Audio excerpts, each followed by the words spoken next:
Du haut de ses 30 mètres, il est le symbole du Noël strasbourgeois et de son marché. Le grand sapin est déjà ce matin à ses pieds des dizaines de touristes, les yeux émerveillés avant même le lancement officiel des festivités.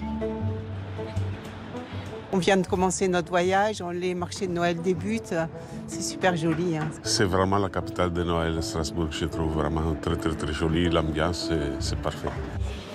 Partout, la ville a revêtu ses habits de fête. Et dans les chalets du marché de Noël, les commerçants mettent la dernière main à leur étal. On est presque prêts. Vous avez le sourire? Oui, on est content. On est content parce qu'on prépare ça toute l'année. Pour ces jeunes entrepreneurs alsaciens, comme pour les 300 exposants du marché, ce rendez-vous est essentiel. Eux ne vendent leurs décorations que sur les marchés de Noël alsaciens.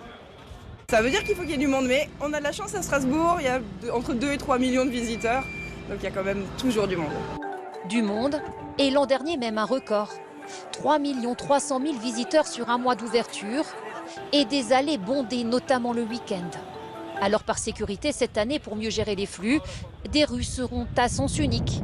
Les arrêts de tram et les accès pourront être bloqués en cas de trop forte affluence, mais pas question d'instaurer des jauges, pour ce qui est aussi le plus important rendez-vous de l'année pour les hôteliers restaurateurs.